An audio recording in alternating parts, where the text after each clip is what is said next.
Lorsque le réseau est créé, il arrive souvent que l'on veuille y faire des modifications, que ce soit au niveau de la géométrie ou des attributs. Pour modifier la géométrie, on fonctionne avec le même principe que pour la création ou pour la sélection. Donc, on choisit le bouton du type d'élément que l'on veut déplacer et ensuite, on clique sur le bouton « Déplacer » avec les 4 petites flèches. Donc, par exemple, avec le bouton d'élément nœud et le bouton « Déplacer », on peut déplacer tous les nœuds du modèle ainsi que tous les nœuds appareils. Donc, on peut déplacer les purgeurs et les bornes fontaines aussi. Si on veut déplacer une borne ou un nœud appareil sur un autre nœud, on sélectionne l'élément que l'on souhaite déplacer. Donc, disons cette borne ainsi que sa conduite et sa vanne d'isolement seront déplacées. On fait couper. On choisit le nouveau nœud sur lequel on souhaite coller l'élément et on fait coller.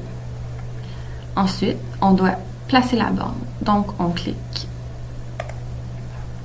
Voilà, la borne, sa conduite ainsi que sa vanne d'isolement ont tous été déplacés.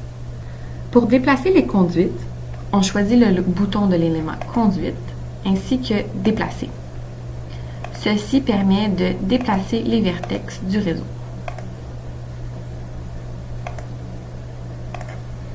Il est aussi possible de supprimer un vertex existant avec le bouton « Supprimer un vertex » et on clique sur le vertex que l'on souhaite supprimer. Pour les vannes et éléments de contrôle, c'est le même principe. On clique sur le bouton de l'élément « Vanne » et sur le bouton « Déplacer ».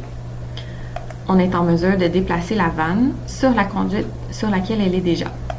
Si on veut déplacer une vanne ou un élément de contrôle sur une autre conduite, on sélectionne la vanne.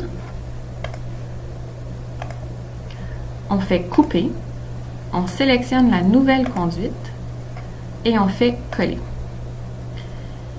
Aquageo nous demande si on souhaite conserver les coordonnées réelles de l'élément. Disons oui dans ce cas. Il ne reste plus qu'à placer la vanne au bon endroit sur la conduite. Pour déplacer les accès de chambre, on procède de la même façon que les nœuds, c'est-à-dire que l'on choisit le bouton de l'élément « Accès » et le bouton « Déplacer ». On sélectionne l'accès et on le déplace. Si l'on souhaite déplacer l'accès à l'extérieur de la chambre, Aquageo nous envoie un avertissement et ne permet pas le déplacement puisqu'il doit être à l'intérieur de 3 mètres de la chambre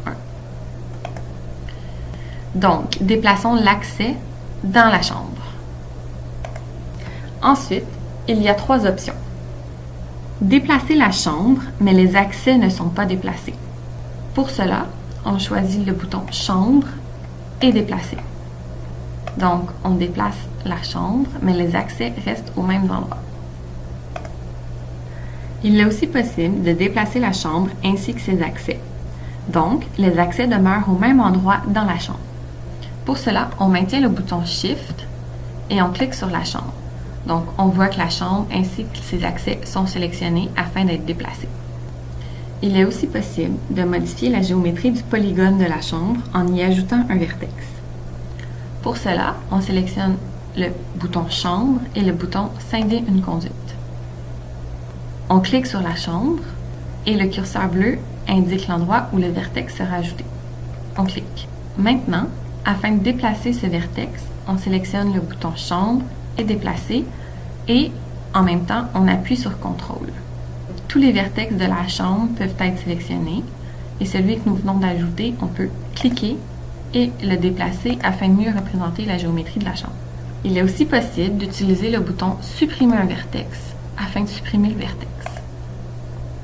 Pour modifier les attributs des éléments, on sélectionne le bouton de l'élément que l'on désire consulter, par exemple les conduites, et le bouton avec la flèche « Fenêtre étendue ». On peut alors cliquer sur chacune des conduites du réseau afin de faire apparaître les caractéristiques de la conduite. Il est alors possible de faire les modifications nécessaires. Il est aussi possible de sélectionner plusieurs conduites en appuyant sur le bouton « Contrôle » et de faire apparaître les propriétés. La fenêtre est différente puisque nous ne pouvons pas changer toutes les propriétés. Par contre, celles que nous pouvons changer sur cette fenêtre le seront pour les 2 conduites en même temps. Il est aussi possible de faire un rectangle en utilisant le bouton Fenêtre étendue autour des éléments que nous désirons sélectionner. Encore une fois, il est possible d'ouvrir les propriétés de ces conduites. Il y a deux autres boutons qui permettent de sélectionner des éléments. Le bouton Fenêtre restreinte. Pour les éléments ponctuels, il n'y a pas vraiment de différence. Par contre, quand on sélectionne des conduites, ce sont uniquement les conduites qui sont entièrement à l'intérieur du polygone qui seront sélectionnées. Les conduites qui sont en partie contenues dans le rectangle ne le seront pas. Donc, on voit que uniquement les conduites qui étaient totalement à l'intérieur du rectangle ont été sélectionnées. Le deuxième bouton est la fenêtre polygonale. Donc, dans ce cas-ci, nous sélectionnerons tous les nœuds qui sont à l'intérieur du polygone.